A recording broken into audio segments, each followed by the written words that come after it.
जब देवता मौन थे और मनुष्यों का भाग्य अंधकार में लिखा जा रहा था, मगध की धरती पर एक ऐसी कथा जन्म ले रही थी जिसने राजाओं का सिंहासन हिला दिया, देवियों के वचनों को तोड़ दिया और एक ऐसे बालक का जन्म हुआ जिसका नाम आने वाले युगों में भय और विश्वास दोनों का प्रतीक बना। इसकी शुरुआत हुई मगध देश में। मगध में एक गरीब तेली रहता था। उसकी एक बहुत ही सुंदर कन्या चंद्रप्रभा थी। एक दिन राजा ने तेली को अपने दरबार में बुलाया और उससे कहा, मैंने सुना है कि तुम्हारी एक बहुत ही सुंदर बेटी है जो जादू विद्या में पारंगत है। तुम उसे कल सुबह मेरे दरबार में ले आना। अगली सुबह जब चंद्रप्रभा को राजा के दरबार में पेश किया गया तो उसकी अलौकिक सुंदरता देखकर सभी दरबारी हैरान रह गए। रानी ने जब चंद्रप्रभा को देखा तो उसके हृदय में ईर्ष्या की आग भड़क उठी। रानी बिस्तर पर लेट गई और 2 दिनों तक बिना खाए पिए केवल विलाप करती रही। जब यह बात राजा को पता चली तो राजा के पूछने पर रानी ने कहा, मैं चाहती हूँ कि तेली की बेटी को फिर से दरबार में बुलाया जाए और उससे कहा जाए कि पशुओं के खाने के लिए रखी गई भूसी को सोने में बदल दे। यदि वह सच में जादू विद्या में पारंगत होगी तो यह कार्य कर देगी और यदि वह ऐसा न कर सकी तो उसे झूठ बोलने के दंड में फांसी दे दी जाए। यह सुनकर राजा बहुत हैरान हुआ, लेकिन रानी के आगे उसकी एक न चली। अगली सुबह चंद्रप्रभा को महल में बुलाया गया। राजा के आदेश पर उसे एक बड़े कक्ष में ले जाया गया। चंद्रप्रभा को छोटे मोटे जादू का ज्ञान तो था, लेकिन उसमें इतनी शक्ति कहाँ थी कि वह भूसी को सोने में बदल सके। वह अपने दुर्भाग्य को कोसते हुए फूट फूट कर रोने लगी और रोते रोते ही सो गई। आधी रात के समय अचानक कक्ष की दीवार कांपने लगी और एक जोरदार आवाज के साथ दीवार फट गई। उसी में से एक अत्यंत सुंदर यक्षिणी प्रकट हुई। उसने चंद्रप्रभा को जगाया और कहा, तुम्हारी दुख भरी पुकार मेरे लोक तक पहुंच गई और मैं स्वयं को यहाँ आने से रोक न सकी। मैं इस पूरे कक्ष को सोने से भर दूंगी, लेकिन इसके बदले मुझे तुमसे कुछ चाहिए। चंद्रप्रभा ने विनती करते हुए कहा, हे देवी, कृपया बताइए आपको मुझसे क्या चाहिए। यक्षिणी बोली, कल तुम्हारा विवाह राजा से होगा और ठीक 1 वर्ष बाद तुम्हें एक पुत्र की प्राप्ति होगी। वही पुत्र मुझे चाहिए। भय और विवशता में चंद्रप्रभा ने यक्षिणी की शर्त स्वीकार कर ली। पल भर में यक्षिणी ने पूरे कक्ष को चमकते हुए सोने से भर दिया और अदृश्य हो गई। अगली सुबह जब कक्ष का द्वार खोला गया तो पूरा कमरा सोने से जगमगा रहा था। यह दृश्य देखकर राजा अत्यंत प्रसन्न हुआ। उसने चंद्रप्रभा की सुंदरता और इस चमत्कार से प्रभावित होकर उससे विवाह करने का निश्चय कर लिया। राजा और चंद्रप्रभा का विवाह बड़े धूमधाम से संपन्न हुआ। 1 वर्ष उपरांत चंद्रप्रभा ने एक तेजस्वी पुत्र को जन्म दिया। लेकिन एक दिन जब चंद्रप्रभा अपने बच्चे के साथ सो रही थी तभी अचानक धरती कांप उठी। महल की दीवार फट गई और उसमें से वही यक्षिणी बाहर निकली। उसने चंद्रप्रभा से कहा, रानी, अब वह दिन आ गया है जिसका तुमने वचन दिया था। तुम्हें यह बच्चा मुझे सौंपना होगा। यह सुनकर चंद्रप्रभा कांपने लगी। वह बार बार यक्षिणी से विनती करने लगी कि उसका बच्चा न ले, लेकिन यक्षिणी ने राजकुमार को गोद में उठाया और गायब हो गई। रानी पुत्र वियोग में पागल हो गई। जब राजा ने यह सुना तो उसने चारों दिशाओं में योद्धाओं को भेजा। जादूगरनियों, ज्योतिषियों और तांत्रिकों ने बहुत कोशिश की, पर बच्चे का कहीं पता नहीं चला। धीरे धीरे दिन गुजरने लगे। उधर वह बच्चा यक्षिणी के देश में पलने लगा। वह उसे माँ की तरह पालती थी। इधर रानी चंद्रप्रभा दिन रात अपने पुत्र के लिए रोती रहती और राजा भी व्याकुल रहता। जब हर तरफ से असफलता मिली तो राजा ने स्वयं निर्णय लिया कि वह अपने पुत्र को ढूंढने निकलेगा। वह एक मजबूत घोड़े पर सवार हुआ और यात्रा पर निकल पड़ा। जब शाम हुई तो वह एक वीरान वन के पास पहुंचा और वहीं रात बिताने की सोची। भूख लगने पर राजा ने पास के पेड़ से बेल तोड़कर खाई। प्यास लगी तो उसने देखा कि पास ही एक कुआं है जो एक बड़े ढक्कन से बंद है। उस पर जादुई अक्षरों में कोई मंत्र लिखा था। राजा ने सोचा कि यह कोई पुराना शिवालय होगा और संभव है किसी राजा ने यह मंत्र लिखवाए हों। पानी पीने के लिए उसने ढक्कन हटा दिया। ढक्कन हटते ही कुएं से काला धुआं उठा, जिसमें से काजल जैसा काला भयानक ब्रह्म राक्षस बाहर निकला। वह गरज कर बोला, मुसाफिर, तुमने मुझे आजाद कर दिया है। मैं इस कुएं में 1000 वर्षों से कैद था। अब संभल जाओ। यह तुम्हारी बदकिस्मती है कि तुमने मुझे मुक्त किया। अब तुम्हारी मृत्यु मेरे ही हाथों होगी।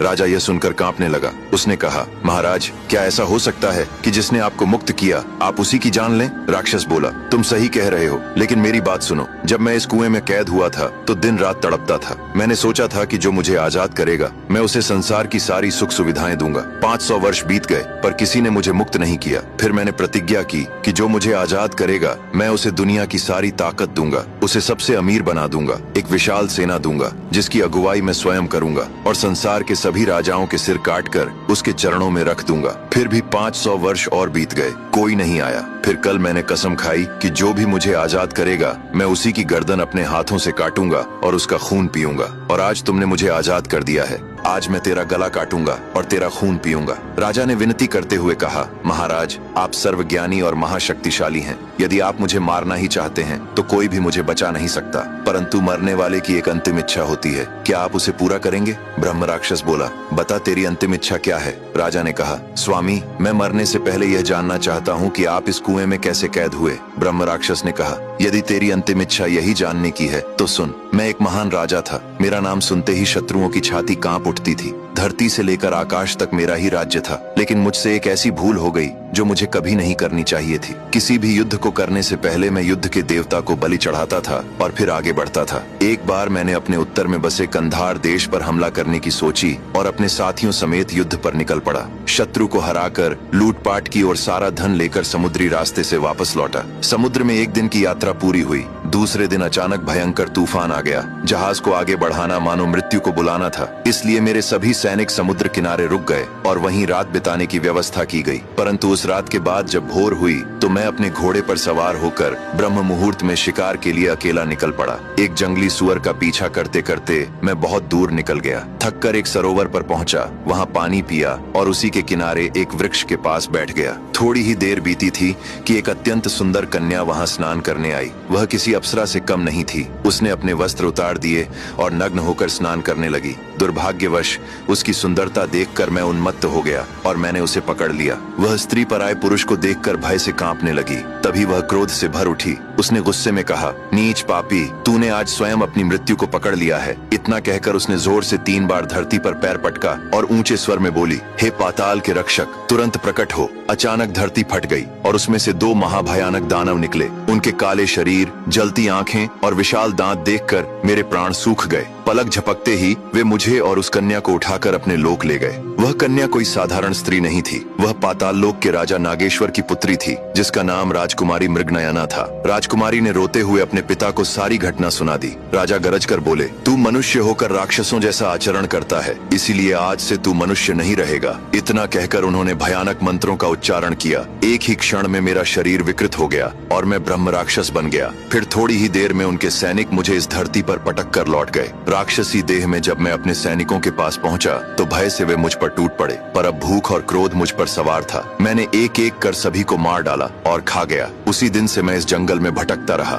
धीरे धीरे 100 वर्ष बीत गए। एक रात मैंने निश्चय किया कि अपने राज्य लौट कर देखूं। आधी रात में अपने महल में घुसा, पर वहाँ कोई परिचित नहीं था। मेरा राज्य किसी और राजा के अधिकार में जा चुका था। हताश होकर मैं फिर जंगलों में भटकने लगा और अंततः मैंने एक और गलती कर दी, जिससे मेरा यह हाल हुआ और मैं यहाँ कैद हो गया। एक दिन अत्यधिक भूख के कारण मैं तड़प रहा था। तभी मुझे एक सुंदर हिरनी दिखाई दी। मैंने उसे खाकर अपनी भूख मिटाने की सोची और उसका सिर धड़ से अलग कर दिया, पर मरते ही वह एक सुंदर कन्या में बदल गई। यह देखकर मैं हैरान रह गया। तभी एक तेजस्वी साधु प्रकट हुए और बोले, अरे दुष्ट राक्षस, तुमने मेरी बेटी को मार डाला। तुमने अपनी भूख मिटाने के लिए इसकी जान ली है, इसलिए अब तुम कई हजार वर्षों तक भूखे प्यासे यहीं कैद रहोगे। इतना कहते ही उन्होंने मंत्र पढ़ा और मुझे मंत्र बल से बांधकर इस कुएं में डाल दिया। सारी कहानी सुनाकर ब्रह्म राक्षस ने कहा, अब तुम संभल जाओ, क्योंकि अब तुम्हारी मरने की बारी है। राजा ने कहा, ठीक है, शायद मेरी मौत मुझे यहाँ लेकर आई है, पर महाराज, आप इतने शक्तिशाली और इतने विशालकाय हैं, आप इस कुएं में कैद कैसे हो सकते हैं? ऐसा तो नहीं कि आप झूठ बोल रहे हैं। राक्षस गुस्से में बोला, क्या तुझे लगता है मैं झूठ बोल रहा हूँ? अब तू देख। इतना कहते ही वह विशाल राक्षस काले धुएं में बदल गया और कुएं में चला गया। कुएं के अंदर जाकर बोला, देख, अब तो तुझे विश्वास हुआ? राजा ने कहा, हाँ महाराज, अब विश्वास हो गया। इतना कहते ही राजा ने कुएं का ढक्कन बंद कर दिया और बोला, अरे बेवकूफ, तू मुझे मारने चला था, अब तू इसी में मरेगा। राक्षस ने जब खुद को फिर से कुएं में बंद पाया तो वह रोने लगा। गिड़गिड़ाते हुए बोला, भाई, मैं तो मजाक कर रहा था, कृपया मुझे बाहर निकालो। राजा ने कहा, अब ऐसा नहीं हो सकता कि मैं ढक्कन हटा दूं। तब राक्षस बोला, मैं जानता हूं कि तुम अपने बेटे की तलाश में निकले हो। मुझे यह भी पता है कि यक्षिणी उसे कहां लेकर गई है। मैं कसम खाता हूं कि अगर तुमने मुझे मुक्त किया तो मैं तुम्हें मारूंगा नहीं, बल्कि तुम्हारे बेटे का पता बता दूंगा। राजा ने उसकी बात मान ली और कुएं का ढक्कन हटा दिया। ब्रह्म राक्षस बाहर आया और बोला, राजन, तुमने मुझ पर बहुत बड़ा उपकार किया है, अब तुम मेरे कंधे पर बैठो। राक्षस उसे लेकर उड़ चला और जालंधरों के लोक में एक सरोवर के किनारे पहुंचा। उसने राजा को जमीन पर उतारा और बोला, सुनो राजन, इस सरोवर में एक जलबेताल रहता है, जिसे संसार की सभी चीजों की जानकारी है। वही बताएगा कि तुम्हारा बेटा कहाँ है, लेकिन उसे पकड़ना आसान नहीं है। इसके लिए एक स्त्री चाहिए। राजा ने कहा, इस सुनसान वन में स्त्री कहाँ से लाऊं? राक्षस बोला, तुम फिक्र मत करो, उसका भी उपाय है। मैं एक सुंदर स्त्री का रूप धारण कर लेता हूँ, तुम यहीं सरोवर के किनारे कहीं छिप जाना। जब वह दैत्य एक सुंदर स्त्री को देखेगा तो मोहित होकर पानी से बाहर आएगा और तब हम उसे पकड़ लेंगे और तुम्हारे बच्चे का पता पूछेंगे। राजा तैयार हो गया। ब्रह्म राक्षस ने सुंदर स्त्री का रूप धारण कर सरोवर के किनारे बैठ गया। कुछ ही देर बाद वह जल बेताल बाहर निकला। सुंदर स्त्री को देखकर वह मोहित हो गया। जैसे ही वह पानी से बाहर आया, ब्रह्म राक्षस अपने असली रूप में आ गया और उसे पकड़ लिया। तब राजा ने बेताल से अपने बच्चे का पता पूछा। जल बेताल ने कहा, मैं तुम्हें तुम्हारे बच्चे का पता बता दूंगा, पर उससे पहले तुम्हें मेरे एक सवाल का जवाब देना होगा। मैं तुम्हें एक कहानी सुनाऊंगा। अगर मेरे सवाल का ठीक ठाक उत्तर तुम दे पाए तो मैं तुम्हें तुम्हारे बच्चे का पता बता दूंगा, वरना मैं वापस जल में चला जाऊंगा। राजा ने हामी भरी और जल बेताल ने कहानी सुनाना प्रारंभ किया। अयोध्या के उत्तर में ताम्रशिला नाम का एक राज्य था, जिसके राजा तामेश्वर थे। एक सुबह राजा नदी में स्नान करने गए, तभी उनके पैर से एक बक्सा टकराया। सैनिकों ने बक्सा बाहर निकाला तो उसमें एक स्त्री की कटी हुई लाश थी। जांच करने पर पता चला कि वह स्त्री एक धोबी की पत्नी थी। धोबी को दरबार में बुलाया गया। राजा ने पूछा, तुमने यह अपराध क्यों किया? धोबी बोला, हे राजन, मैं एक सेठ के यहाँ काम करता था। वह सेठ बहुत बूढ़ा हो गया था। जब उसकी मृत्यु का समय आया तो उसने मुझे बुलाया और कहा, बेटा, तूने मेरी ईमानदारी से सेवा की है, जाते जाते मैं तुझे कुछ देना चाहता हूँ। यह कहकर उसने मुझे एक छोटा सा सुंदर संदूक दिया जिसमें कुछ पैसे थे। उसने कहा, यह धन तेरी सारी परेशानियां तो नहीं मिटाएगा, लेकिन इससे तू अपना कोई काम शुरू कर सकता है। मैं बहुत खुश हुआ और वह संदूक घर लाकर अपनी पत्नी को दे दिया। पैसे देखकर मेरी पत्नी भी बहुत खुश हो गई और उसे संभाल कर रख दिया। इसके बाद मैं कपड़े धोने चला गया। जब मैं कपड़े धोकर लौट रहा था तो रास्ते में मैंने देखा कि एक आवारा आदमी वही संदूक लेकर खुशी खुशी जा रहा है। मैंने उससे पूछा, भाई, ये संदूक तुम्हें कहाँ मिला? वह हंसकर बोला, मेरी प्रेमिका ने दिया है, इसमें बहुत पैसे हैं। ये सुनते ही मेरा खून खौल उठा। लज्जा के कारण मैं उससे कुछ न कह सका और तुरंत घर आ गया। घर आकर मैंने अपनी पत्नी से पूछा, मैं जो संदूक लाया था वह कहाँ है? उसने कहा, आप ही तो अभी देकर गए थे, वह पलंग के नीचे रखा है। वह उस समय बीमार थी, इसलिए उठ नहीं सकी। जब मैंने पलंग के नीचे देखा तो वहाँ संदूक नहीं था। तब मैंने गुस्से में कहा, सच सच बता, संदूक कहाँ है? वह गुस्से से बोली, मैंने यहीं रखा था, मुझे नहीं पता वह कहाँ गया। क्रोध में आकर मैं उसे गालियां देने लगा और बोला, तूने पैसे अपने आशिक को दे दिए हैं। और मैंने पास रखी कुल्हाड़ी उठा ली और अपनी पत्नी को मार डाला। फिर उसके शव के टुकड़े करके संदूक में भर दिया और नदी में फेंक दिया। कुछ देर बाद मेरा बेटा रोता हुआ घर आया और बोला, पिताजी, मुझसे बहुत बड़ी गलती हो गई है, माँ को कुछ मत कहना। मैंने पूछा, क्या हुआ? वह रोते हुए बोला, आप जो संदूक माँ को देकर गए थे, मैं उसे लेकर खेलने चला गया था। तभी एक आदमी आया, उसने मुझे मारा और पैसे देखकर संदूक छीन कर ले गया। सारी गलती मेरी है, तो भगवान के लिए माँ को कुछ मत कहना, माँ को कुछ भी पता नहीं है। यह सुनकर धोबी फूट फूट कर रोने लगा। जब यह पूरी कहानी राजा को पता चली तो राजा ने उस आवारा आदमी को खोज निकाला, जिसके कारण धोबी ने अपनी पत्नी की हत्या कर दी थी। राजा के आदेश पर उन दोनों को फांसी दे दी गई। इतनी कहानी सुनाकर जल बेताल ने कहा, उस स्त्री की मृत्यु का असली दोषी कौन था? राजा ने कहा, धोबी, क्योंकि कोई भी मनुष्य जब बिना सोचे समझे कोई कार्य करता है तो दोष उसी का होता है। तब बेताल ने कहा, तुमने बिल्कुल सही उत्तर दिया है राजन। हर मनुष्य को चाहिए कि कोई भी कार्य करने से पहले उसकी पूरी जांच पड़ताल कर ले, क्योंकि क्रोध में किया गया कार्य अंततः केवल विनाश और पश्चाताप का कारण बनता है। अब मैं तुम्हें बताता हूँ कि तुम्हारा बेटा कहाँ है। एक समय यक्षों और दैत्यों के बीच भयानक युद्ध हुआ था। उस युद्ध में दैत्यों ने यक्षों को पराजित कर दिया। उन्होंने यक्षों की रानी का वध कर दिया और यक्षों के नगर पर अधिकार कर लिया। उस महाविनाश के समय एक यक्षिणी दैत्यों के चंगुल से बच निकली और अपने राज्य की मुक्ति के लिए घोर तपस्या करने लगी। उसकी कठोर तपस्या से प्रसन्न होकर कुबेर प्रकट हुए, जो यक्षों के अधिपति और रक्षक हैं। यक्षिणी ने उनके चरणों में गिरकर दैत्यों के विनाश का उपाय पूछा। कुबेर ने कहा, दैत्यों का अंत किसी साधारण यक्ष या योद्धा से संभव नहीं है। यह कार्य उसी बालक द्वारा होगा जो यक्षों की रानी के पुण्य से जन्मा हो। यक्षिणी ने व्याकुल होकर कहा, परंतु प्रभु, यक्षों की रानी तो युद्ध में मारी जा चुकी है। तब कुबेर बोले, रानी का अंत नहीं हुआ है, उनका पुनर्जन्म मनुष्य लोक में एक साधारण तेली के घर में हुआ है। उसी जन्म से एक बालक उत्पन्न होगा। वही बालक आगे चलकर दैत्यों का संहार करेगा। तुम्हें उसे लाना होगा और दिव्य अस्त्र विद्या से तैयार करना होगा, क्योंकि वही इस भयानक युद्ध का अंत कर सकता है। इसी कारण यक्षिणी तुम्हारे पुत्र को अपने लोक में ले आई। उसने उसे संरक्षण दिया, अस्त्र विद्या सिखाई और युद्ध के लिए तैयार किया। अब तुम्हारा पुत्र बड़ा हो चुका है, शीघ्र ही दैत्यों से युद्ध करके यक्षों के देश को मुक्त करेगा। तो राजा ने भी अपने पुत्र की सहायता करने का निश्चय किया। उसने कहा, मैं भी यक्षों के राज्य में जाना चाहता हूँ ताकि अपने बेटे की मदद कर सकूं। जल बेताल ने कहा, राजन, यदि तुम मनुष्य रूप में देव देश जाओगे तो किसी दैत्य या यक्ष के हाथों मारे जाओगे। इसके लिए तुम्हें अपना रूप बदलना होगा। इतना कहकर जल बेताल ने पुकारा, हे जल की रक्षा करने वाली देवी, प्रकट होइए। इतने में सरोवर का पानी फट गया और उसमें से एक अत्यंत सुंदर देवी प्रकट हुई। बेताल ने उनसे प्रार्थना करते हुए कहा, हे देवी, यह मनुष्य कई वर्षों से अपने पुत्र के वियोग में तड़प रहा है और अपने पुत्र की खोज में निकला है। इसकी सहायता कीजिए और इसे यक्ष के रूप में बदल दीजिए।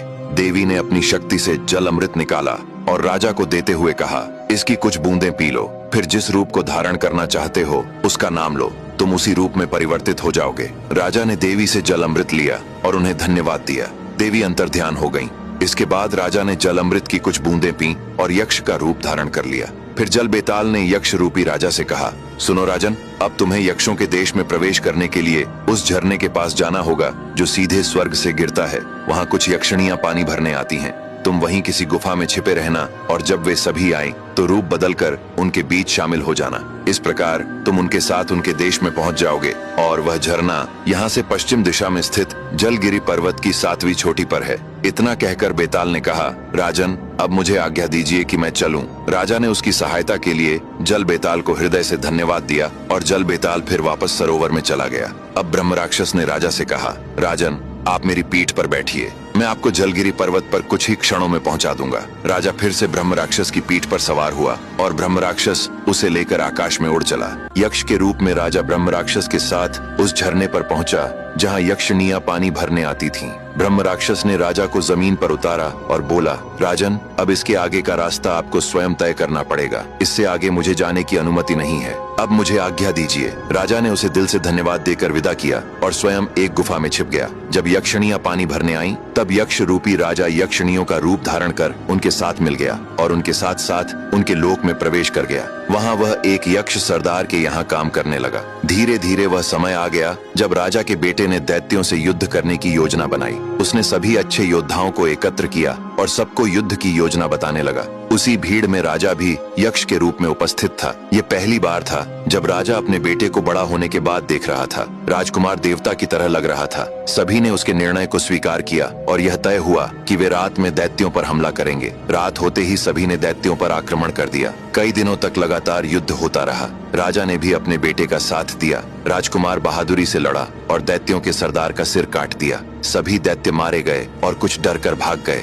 यक्षों ने राजकुमार का भव्य स्वागत किया। उनका देश स्वतंत्र हुआ और राजकुमार को वहाँ का राजा घोषित किया गया। तभी राजकुमार का पिता सामने आया और उसने अपने बेटे को सारी कहानी बताई कि वास्तव में वह कौन है और उसे कैसे यहाँ लाया गया था। सच जानने के लिए राजकुमार ने उस यक्षिणी से पूछा जिसने उसे पाला था और रानी चंद्रप्रभा से उसे यहाँ लाया था। यक्षिणी ने कहा, बेटा, यह सच है कि तुम इन्हीं के पुत्र हो। अब ध्यान से सुनो। मेरा एक बहुत सुखी राज्य था। मैं अपने माता पिता के साथ रहती थी। हम 2 बहनें थीं। जब हम बड़ी हुईं, तो मेरे पिता ने अपना राज्य मेरी बड़ी बहन को सौंप दिया। वह एक अच्छी रानी बनी और सभी लोग सुख से रहने लगे। पर एक दिन किस्मत हमसे रूठ गई। दैत्यों ने हमला कर दिया। इस खूनी युद्ध में मेरा पूरा परिवार मारा गया, पर मैं किसी तरह बच निकली। फिर मैंने कई वर्षों तक यक्षों के स्वामी कुबेर की तपस्या की। वे प्रसन्न हुए और उन्होंने बताया कि मेरी बहन का जन्म पृथ्वीलोक में एक तेली के घर हुआ है। उसका पुत्र ही इन दैत्यों का संहार करेगा और तुम्हारे राज्य को मुक्त करेगा। इसके बाद मैं पृथ्वीलोक गई। वहाँ मैंने पहली बार अपनी बहन को देखा जिसका पुनर्जन्म हुआ था। वह सुंदरता की मूर्ति थी। धीरे धीरे जब वह बड़ी हुई तो मैंने अपना जाल रचना शुरू किया। मैंने ही तुम्हारी माँ की शादी राजा से करवाई और एक शर्त रखी कि जो तुम्हारा पुत्र जन्म लेगा उसे मुझे सौंपना होगा। और जब तुम्हारा जन्म हुआ तो मैं तुम्हें यहाँ ले आई, क्योंकि यही तुम्हारी किस्मत थी। पर मैंने तुम्हें कभी अपने बेटे से कम प्रेम नहीं दिया। यह जानकर राजकुमार को दुख हुआ, लेकिन उसने भी अपनी किस्मत को स्वीकार कर लिया। राजा कुछ दिनों तक अपने बेटे के साथ यक्षिणियों के राज्य में रहा। फिर उसे अपने देश ले आया, जहाँ उसकी माँ वर्षों से अपने बेटे के इंतजार में रोती रहती थी। अंततः राजकुमार एक बार फिर अपने देश में था, जहाँ अपने माता पिता के साथ खुशी खुशी जीवन व्यतीत करने लगा और इस तरह एक सुखद अंत हुआ। तो दोस्तों, कैसी लगी आपको यह कहानी? ऐसी ही और कहानियां सुनने के लिए हमारे साथ जुड़े।